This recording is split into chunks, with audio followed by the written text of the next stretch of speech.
Assalamualaikum warahmatullahi wabarakatuh. Belajar dari rumah bersama Ustazah Aris. Hari ini kita akan belajar tema 2, udara bersih bagi kesehatan, subtema 2, pentingnya udara bersih bagi pernafasan, muatan IPS tentang peran ekonomi dalam upaya menyejahterakan kehidupan masyarakat. Kelas 5 SDIT Insan Utama.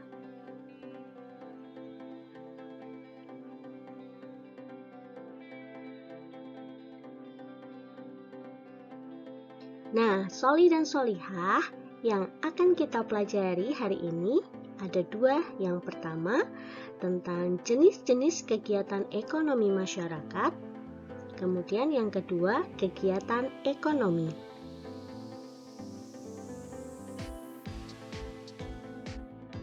Yang pertama, jenis-jenis kegiatan ekonomi masyarakat. Coba kalian perhatikan lingkungan tempat tinggal kalian. Apakah ada tetangga kalian yang menjadi dokter? Apakah tetangga kalian ada yang membuka warung? Apakah ada salon kecantikan di dekat rumah kalian? Praktik sebagai dokter, membuka warung, membuka salon kecantikan, dan berdagang adalah bentuk-bentuk usaha atau kegiatan ekonomi. Setiap kegiatan usaha harus dikelola dengan baik supaya dapat menghasilkan keuntungan bagi pemiliknya. Dalam menjalankan usaha tersebut, seseorang dapat mengelola secara perorangan maupun bekerja sama dengan pihak lain atau secara berkelompok. Mari kita bahas lebih lanjut. Jadi, dalam kegiatan ekonomi dalam masyarakat itu dibagi menjadi dua jenis. Yang pertama, usaha ekonomi yang dikelola sendiri. Yang kedua, usaha ekonomi yang dikelola kelompok.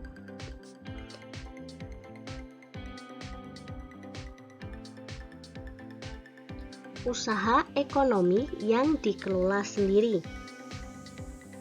Usaha ekonomi yang dikelola perseorangan atau diusahakan sendiri biasanya modalnya terbatas. Seseorang menjadi pemilik usaha sekaligus pengelola usaha tersebut. Kelebihan usaha perseorang adalah adanya kebebasan untuk mengembangkan usaha sesuai keinginan sendiri. Seluruh keuntungan dapat dinikmati sendiri dan cepat mengambil keputusan usahanya.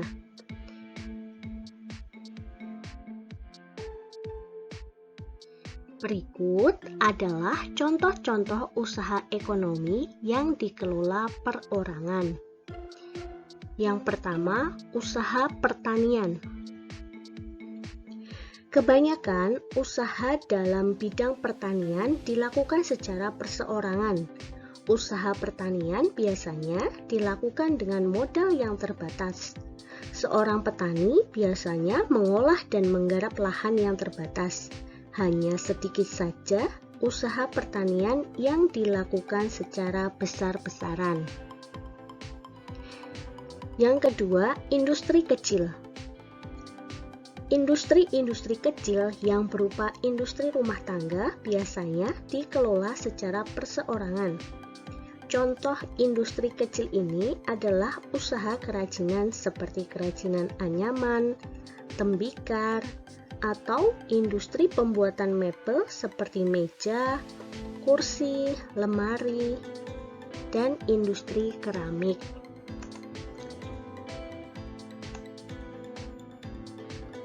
Yang ketiga, usaha perdagangan.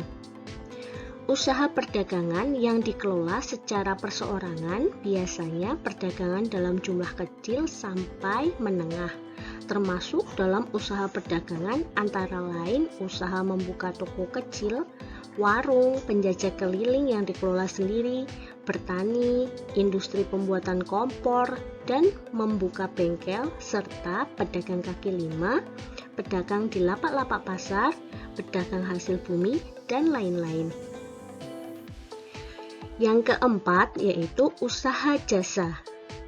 Banyak usaha jasa yang dikelola secara perorangan. Contoh usaha jasa yang dikelola perorangan adalah usaha salon, bengkel, fotokopi, tukang cukur, tukang pijit, dan lain-lain.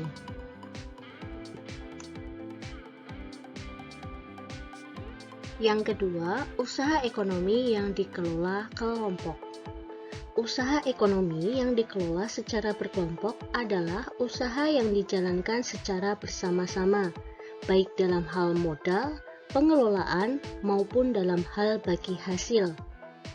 Contoh usaha ekonomi yang dikelola secara bersama-sama antara lain, yang pertama, firma. Firma adalah perusahaan yang didirikan oleh sedikitnya 2 orang. Biasanya, pendiri firma adalah orang-orang yang sudah saling kenal. Setiap anggota firma mempunyai hak untuk bertindak atas nama firma. Resiko tindakan anggota firma ditanggung bersama. Yang kedua, persekutuan komanditer atau CV. CV memiliki anggota aktif yang berperan menjalankan roda usaha dan anggota pasif yang bertanggung jawab dalam hak pemberian modal usaha. Contoh CV Rian Motor dan CV Kayu Jatiluhur. Yang ketiga, perseroan terbatas atau PT. Pada PT, modalnya dihimpun dari beberapa orang dengan menjual saham. Pemilik saham memiliki kewenangan terhadap perusahaan dan berhak mendapatkan laba perusahaan. Contoh PT Pembangunan Jaya.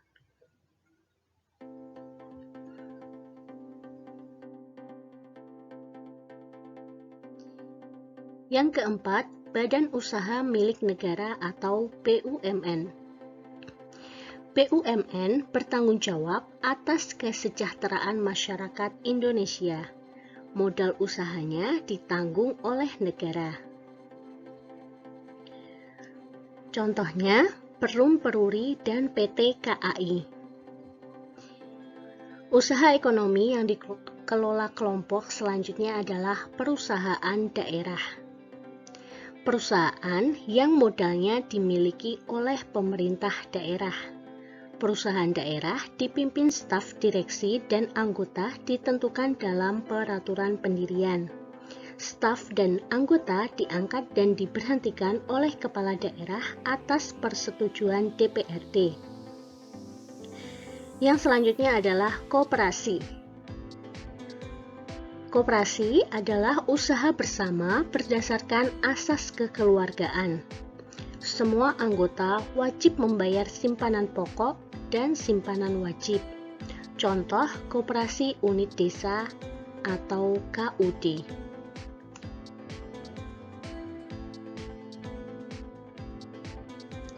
Pembahasan yang selanjutnya adalah tentang kegiatan ekonomi. Kegiatan ekonomi adalah usaha perseorangan maupun usaha kelompok melakukan kegiatan ekonomi yang berbeda-beda. Kegiatan ekonomi di masyarakat meliputi kegiatan produksi, distribusi, dan konsumsi. Ketiganya dilakukan untuk mencapai taraf hidup masyarakat yang sejahtera.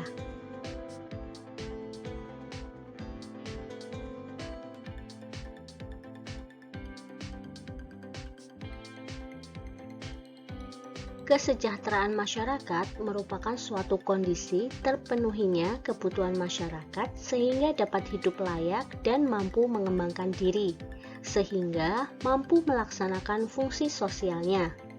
Adanya ketidakmerataan pendapatan serta kecepatan pertumbuhan ekonomi yang berbeda sangat mempengaruhi perbedaan tingkat kesejahteraan antara masyarakat di kota dan di desa.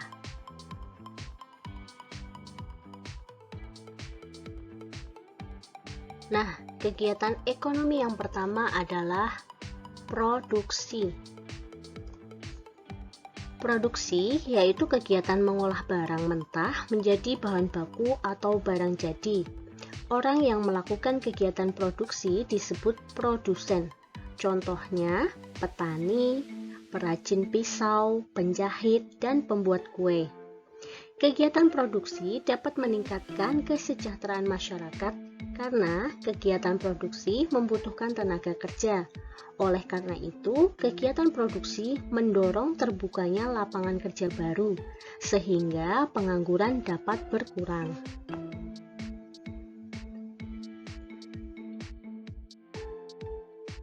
Kegiatan ekonomi yang kedua adalah konsumsi. Konsumsi yaitu kegiatan manusia memakai barang atau jasa untuk memenuhi kebutuhannya. Orang yang memakai atau menikmati barang dan jasa disebut konsumen. Konsumen usaha transportasi adalah penumpang. Usaha pariwisata konsumennya adalah para wisatawan. Kegiatanmu membeli makanan dan minuman di kantin sekolah merupakan kegiatan konsumsi. Demikian juga ketika kamu memakai baju, sepatu, tas, jam tangan, kaos kaki, dan peralatan sekolah lainnya.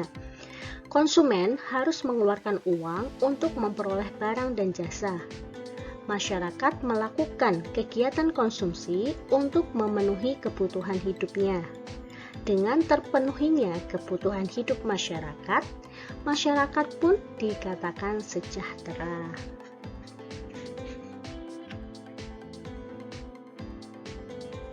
Nah, kegiatan ekonomi yang ketiga adalah distribusi. Distribusi yaitu kegiatan menyalurkan barang dari produsen ke konsumen. Orang atau badan yang menjalankan kegiatan distribusi disebut distributor. Setiap hari kamu makan nasi, sayur, dan lauk pauk. Kita tahu bahan-bahan makanan itu tidak dihasilkan di kota besar, seperti Jakarta. Bahan-bahan itu dihasilkan di daerah lain. Beras yang kita makan sehari-hari mungkin berasal dari petani di Sukabumi, Karawang, dan Jawa Tengah. Daging sapi mungkin berasal dari para peternak di Sumba. Barang-barang itu harus disampaikan kepada konsumen di kota agar lebih berguna. Karena lokasi produsen dan konsumen berbeda, maka perlu adanya kegiatan membawa, menyebarluaskan, atau menyalurkan barang hasil produksi yang disebut distribusi. Distribusi barang dan jasa yang merata dapat membantu menyejahterakan masyarakat di daerah tersebut. Nah, sholih dan sholihah, di antara masalah besar yang dijelaskan oleh Islam dan merupakan kebutuhan penting manusia adalah ekonomi. Allah Subhanahu wa Ta'ala berfirman dalam Quran Surat Al-Baqarah ayat 198 yang artinya, tidak ada dosa bagimu mencari karunia, yaitu rezeki hasil perniagaan dari Robmu. Sahabat Rasulullah Utsman bin Affan dan Abdurrahman bin Auf adalah contoh pengusaha muslim yang berhasil dalam sejarah Islam. Apakah kamu memiliki keinginan untuk menjadi pengusaha saat dewasa nanti? Keberhasilan mereka sebagai pengusaha nampak dari besarnya infak yang mereka serahkan untuk perjuangan dakwah Rasulullah. Harta yang mereka dapatkan dari perniagaan, mereka infakkan untuk perjuangan Islam. Kedermawanan mereka yang luar biasa ternyata tidak membuat harta mereka habis. Sebaliknya, keuntungan perniagaan mereka semakin berlimpah. Mari kita teladani sikap kedermawanan mereka agar harta yang kita miliki berkah dan menjadi jalan masuk surga. Nah, sholih dan sholihah, demikian tadi pembahasan dari Ustazah, semoga bermanfaat.